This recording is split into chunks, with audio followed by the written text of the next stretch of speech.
audiences. Parental guidance is recommended. Ang programang ito ay naglalabas ng sensitibong eksena at impormasyon. Striktong patnubay at gabay ng magulang ang kailangan.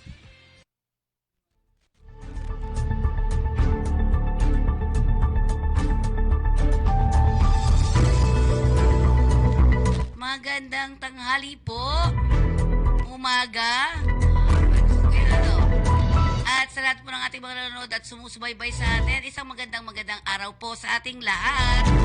At syempre ito naman po tayo sa ating Balitang Halian. Pangit ang boses ko.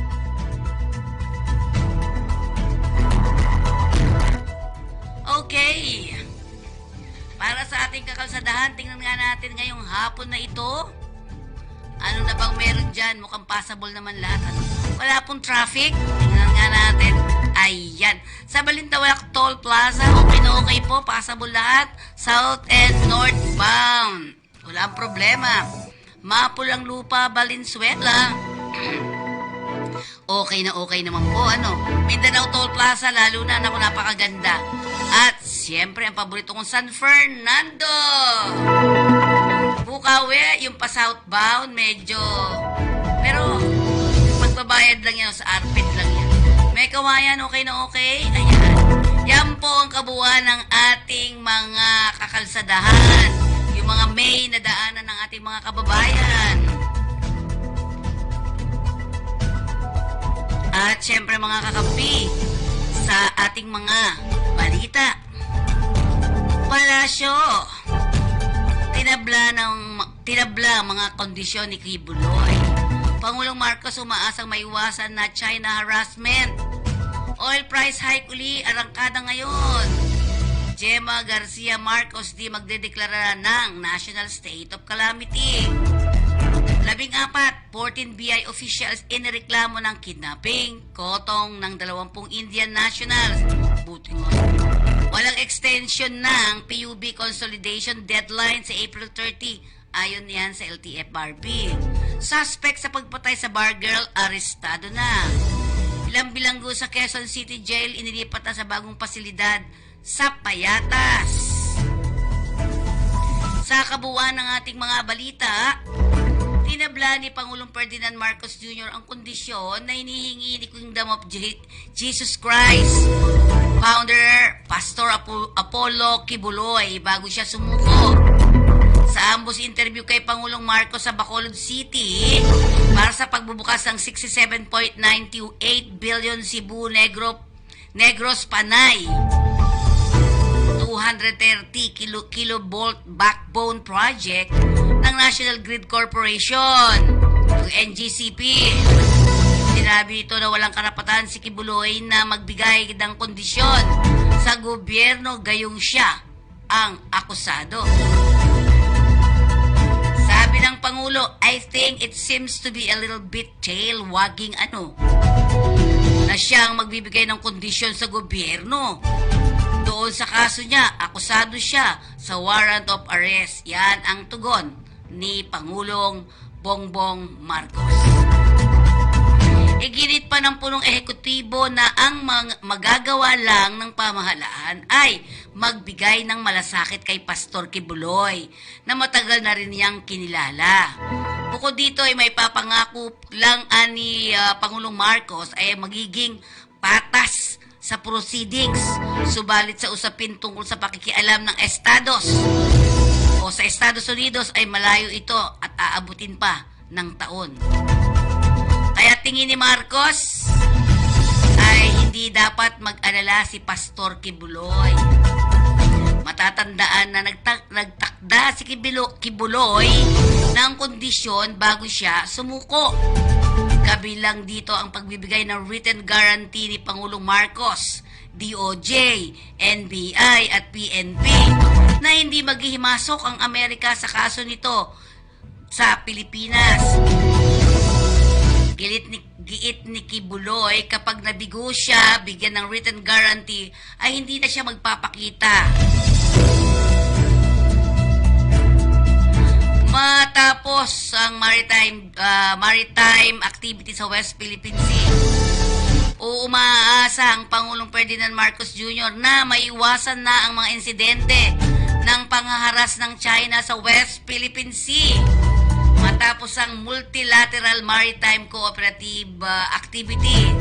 Sa ambos interview kay Pangulong Marcos dito sa Bacolod, sinabi niya na magiging magandang katatapusan lang na aktibidad sa pagitan ng Australia, Japan, Estados Unidos at Pilipinas nitong linggo, March 7. Matagal na aniya na pinaplano ang aktibidad at base sa nakuha niyang mga ulat ay napakahalaga nitong pagdating sa interoperability para magkakilala ang bawat navy ng mga bansa at matuto na mag-operate ng sama-sama. Ginawa rin aniya ng gobyerno ang lahat kabilang na ang pakipag-usap sa ministerial level, sub-ministerial level at people-to-people level para makausap ang liderato ng China at Beijing para sabihin na wag nang masyadong painitin pa ang sitwasyon. Kung umaasa si Marcos na may iwasan na mga insidente ng agrasyon ng China sa Pilipinas matapos ang Multilateral Maritime Cooperative Activity, pakiusap pa ng Pangulo na mag-usap tayo ng mabuti para walang bangayan, walang kanon at water cannon. Ginawa ng Pangulong pahayag matapos ang paglulunsad ng Cebu Negros Panay 230 kilo bolt project sa Bacolod City. Maganda po, may nakuha po kaming update dito sa nangyayaring ito. Maganda ang resulta. Bukas po ninyo malalaman yan at tabayanan po ninyo ang interview namin sa isa nating kababayan na Chinese. Simula ngayong araw ng Martes ay ipatutupad na ang bagong dagdag sa presyo ng mga produktong petrolyo.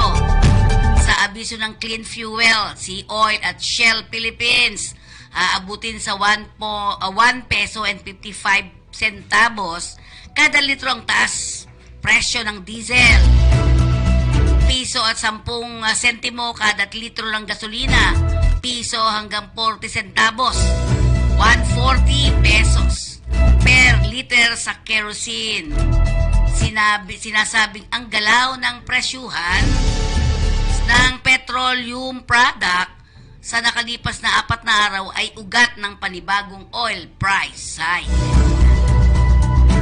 Walang balak si Pangulong Ferdinand Marcos Jr. na magdeklara ng National State of Calamity sa buong bansa dahil sa El Nino. Ayon kay Pangulong Marcos sa isang ambush interview na naman sa Bacolod City, ito ay dahil iba-iba naman ang sitwasyon sa bawat lugar. Ginawa ng Pangulo ang pahayag matapos magdeklara ng state of calamity ang ilang lugar dahil sa matinding tagtuyot. Bukod pa dito, may mga kaparehong deklarasyon anya ang mga ilang lokal na pamahalaan. At hindi niya nakikita ang pangangailangang itaas ito sa national level. Hindi ito iba-iba ang problema sa bawat lugar Ayon sa Pangulo hindi naman pwedeng shotgun lang o one size fits all. No. All numbers, it has so. We look at each area and see what is that they need. So that's what we are. That's the way we are handling local state of calamity. The local governments are declaring. Yan ang ayon kay Pangulong Marcos. Paliwanag pa ni Marcos na may intervensyon na rin ginagawa ang pamahalaan tulad ng pagpapalawak ng mga irigasyon at iba pa. Bukod sa pagkakaiba ang kinakaharap na problema na may kinalaman sa El Nino sa iba't ibang lugar sa ating bansa. Sumugod sa Pasay Prosecutor Office ang nasa 20 miyembro ng Indian community mula sa Iloilo at Antique, kasama ang kanilang abogado para magsampa ng reklamo laban sa ilang opisyal ng Bureau of Immigration. Ayon kay Attorney Boy, magpantay kasong kidnapping at extortion ang kanilang isinampa laban sa 13 hanggang 14 na immigration officer. Kasama rin sa nagtungo sa Pasay Prosecutor's Office si Presidente Boy Evangelista ng BACC upang suportahan ang mga complainants sa kanilang reklamo laban sa mga naturang immigration officer. Sa kwento ni Atty. Magpantay, ikinulong ang mga naturang biktima na higit 1 linggo kahit kumpleto umano sila sa mga dokumento. Dagdag pa nito, nagkaroon di umano ng bargaining sa hinihingi umanong pera. Bawat ulo mula sa 1 milyon ay bumaba ito sa 350,000. Bawat isa. So ilan sila? So 350,000 ang hinihingi bawat ulo. Kinumpirma ni Atty. Boy Magpantay na ipapaabot din nila ang kanilang reklamo sa ombudsman upang mabigyan ng hustisya ang kanilang mga kliyente.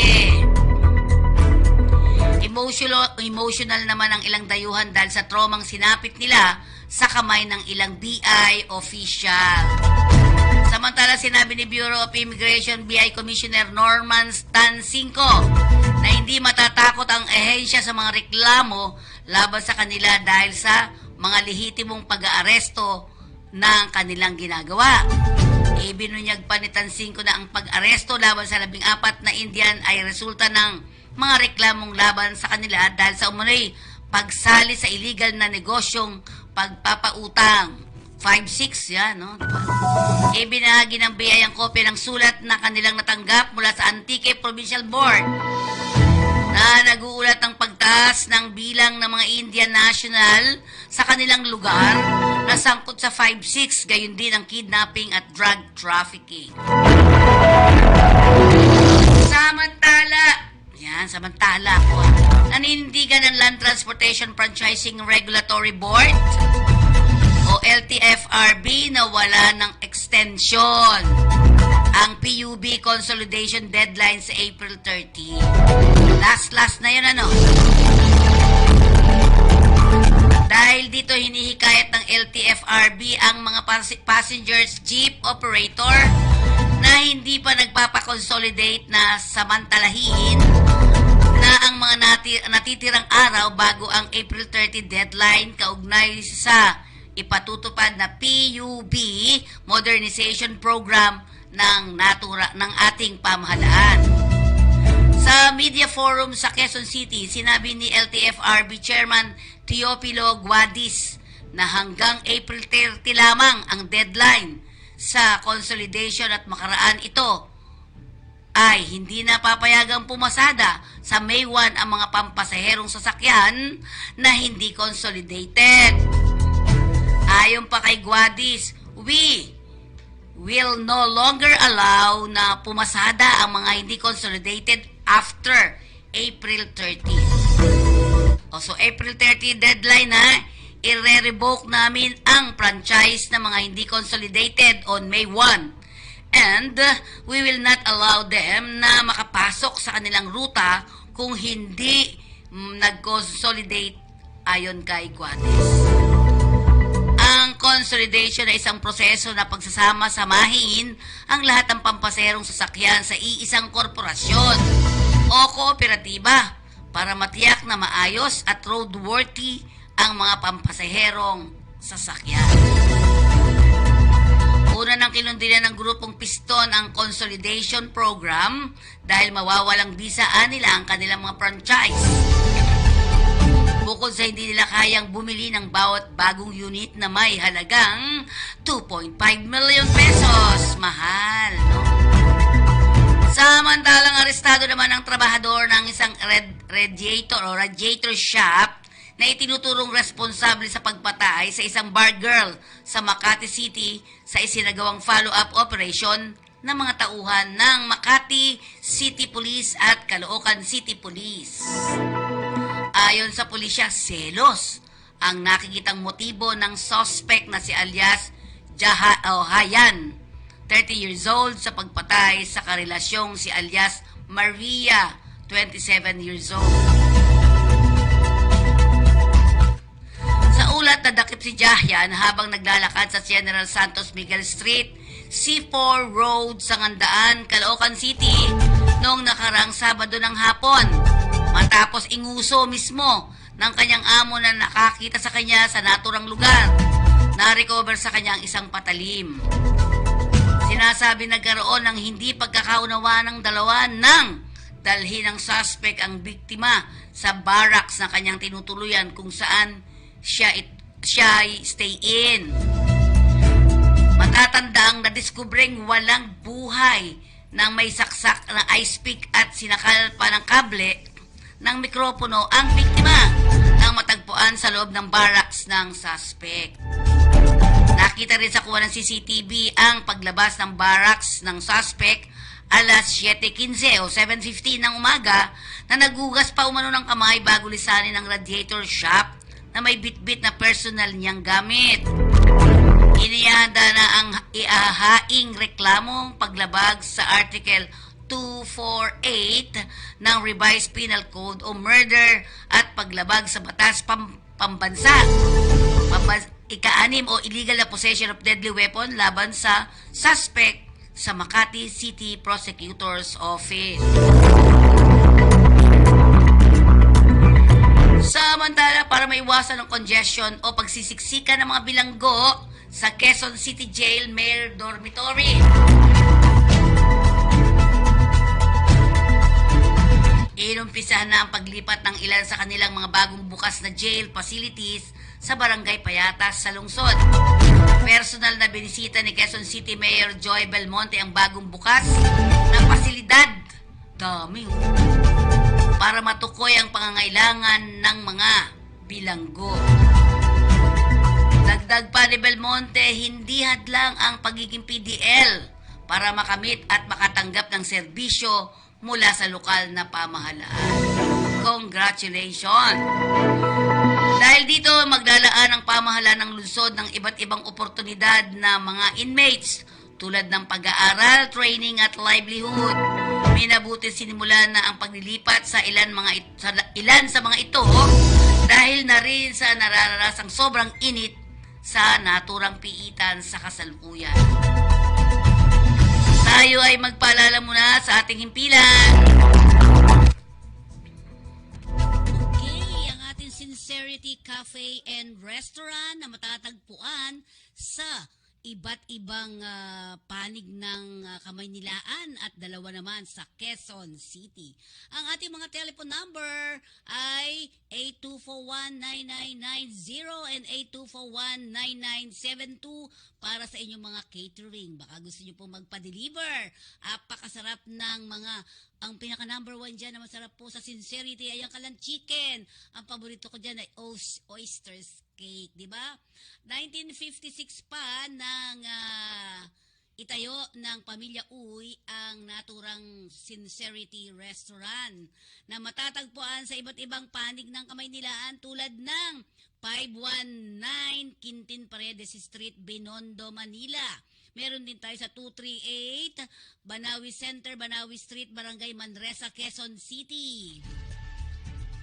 At kung kayo na may matutungo dito sa Lucky Chinatown Mall, ayan, nasa ground floor ng Binondo, Manila. Meron din sa Unit 2, 285 Gibara Street, Corner Hardboard Street, Little Baguio, San Juan. Matungo naman kayo sa Robinson's Magnolia, Express Sincerity rin po ang naririyan.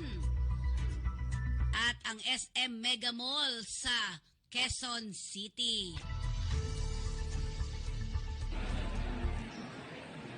Is it yummy?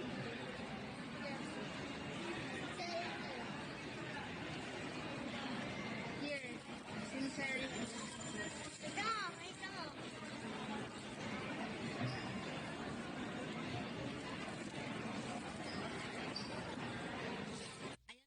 Pampamily Pack ang inyong absolute pure distilled drinking water.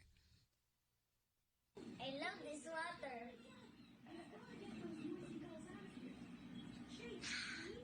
Thirst quenching. Ayan ang ating absolute pure distilled drinking water. May pang pamilya na, may pang sports pa at pang personal. At para naman sa ating flag carrier ng Pilipinas, andyan po ang ating Philippine Airlines. Ayan, gustong-gusto pong sakyan yan ang ating mga elderly kasi safe ka na, safe and sound sa pagsakay at pagbaba ng ating flag carrier. Walang iba kundi ang ating Philippine Airlines.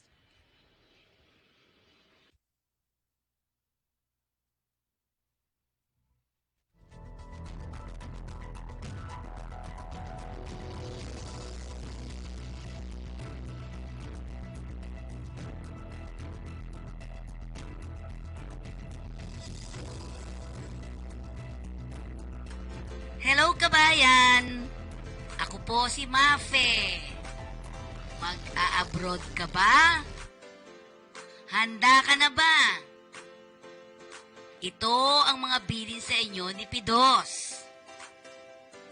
Isa-isip ang gusto mong makamit sa iyong pagtatrabaho sa ibang bansa. Ito rin ang susi ng iyong tagumpay. Ihanda ang sarili, kabayan, sa trabaho nga harapin sa labas ng bansa. Tandaan mo, kabayan, ang iyong responsibilidad at karapatan. Ito ang gabay mo sa paggampan sa iyong tungkulin. Umangkop ka rin sa batas at kultura ng bansang pupuntahan. Ito ang iyong magiging pansamantalang tirahan. Pangalagaan mo rin ang kalusugan. Kailangan ang malusog na pangangatawan sa trabahong gagampanan. Buksan mo ang isipan sa bagong kaalaman at kasanayan. Ito ay hagdan sa muling tagumpay. Kabayan, pakipag-ugnayan sa pamilyang naiwan. Panatilihing buo ang pamilya kahit malayo ka. Mag-ipon dahil ang katuparan ng iyong mga pangarap ay nakasalalay dito. Maghanda at magplano para sa iyong pagbabalik, kabayan, ha? May mga ahensya naman ng pamahalaan na makatutulong sa oras ng pangangailangan. Huwag kang mag-atubiling sila ay lapitan. Salamat! Sana may naintindihan kayo.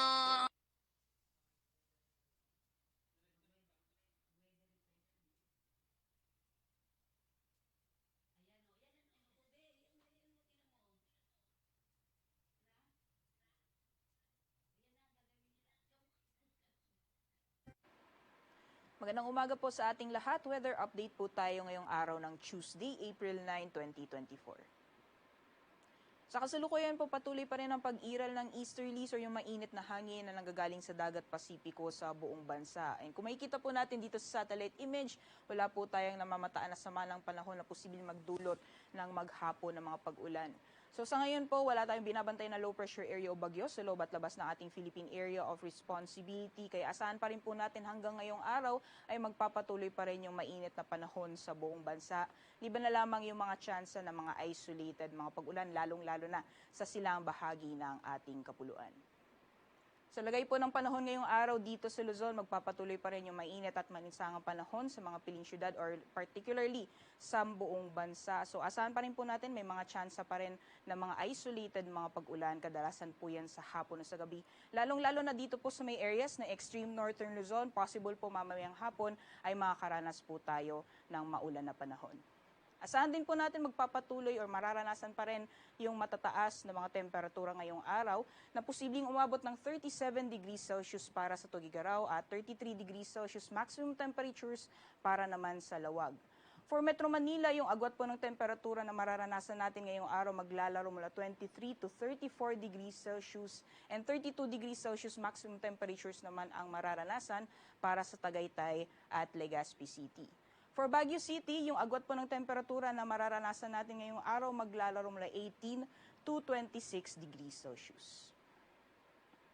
Gayon din sa magiging lagay ng panahon sa nalalabing bahagi ng ating bansa, patuloy pa rin po yung mainit at malinsang panahon, liban na lamang yung mga tsansa ng mga isolated na mga pag-ulan. Lalong-lalo na sa silangang bahagi po ng Mindanao area, possible po mamayang hapon ay makakaranas din po tayo ng mga isolated na mga thunderstorms. Saan din po natin magpapatuloy yung mainit na mga temperatura na posibleng umabot ng 34 degrees Celsius maximum temperatures para sa Kalayaan Islands, Puerto Princesa at Davao City, samantalang 32 degrees Celsius maximum temperatures naman para sa Iloilo, Cebu, Tacloban, pati na rin sa Cagayan de Oro. For Zamboanga, mag-aabot pa rin po ng 33 degrees Celsius maximum temperatures yung mararanasan ngayong araw.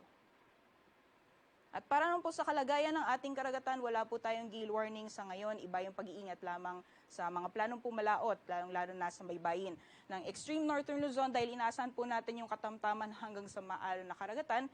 Meanwhile, magpapatuloy pa rin po yung banayan hanggang sa katamtaman ng mapag-alon sa nalalabing bahagi ng ating bansa. At para naman po sa magiging lagay ng panahon hanggang sa darating na Biyernes para sa mga piling syudad dito sa Luzon. Sa ngayon po, wala naman tayong inaasahan na sama ng panahon na posibleng magdulot na maghapon na mapag-ulan sa anong bahagi ng ating kapuluan hanggang sa mga susunod na araw. Kaya asahan po natin for Luzon area or sa nalalabing bahagi or sa malaking bahagi ng ating bansa ay magpapatuloy o mararanasan pa rin natin yung mainit at maalinsang panahon hanggang sa darating na Biyernes. For temperatures po, mula Wednesday hanggang Friday, maglalaro mula 24 to 35 degrees Celsius for Metro Manila, 17 to 27 para sa Baguio City, at 25 to 33 degrees Celsius naman para sa Legazpi City. Gayon din sa magiging lagay ng panahon sa mga piling syudad dito sa Visayas, patuloy pa rin po yung mainit na panahon at matataas na mga maximum temperatures na posibleng umabot ng 32 degrees Celsius dito sa Metro Cebu at Tacloban, samantalang for Iloilo, maglalaro mula 26 to 33 degrees Celsius.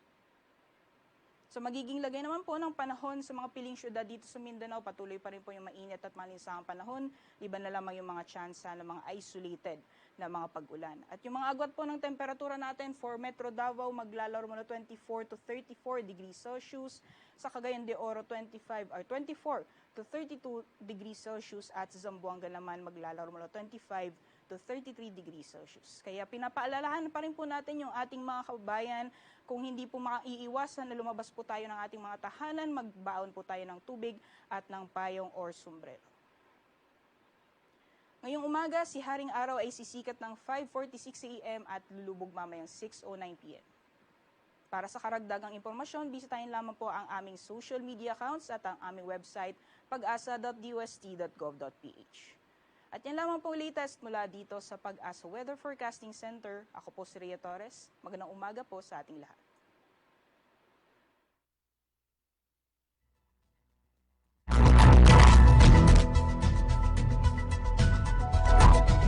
Okay, at yan po ang kabuuan ng ating balita. Ang ating balitang halian. Maraming pong salamat sa inyo. At syempre doon sa ating 30,000 na ating mga followers. Tama ba ko? Maraming pong salamat sa inyong lahat. At sana po ay tumaas pa, no? Tulungan po ninyo kami tumaas ang ating mga followers. Maraming pong salamat.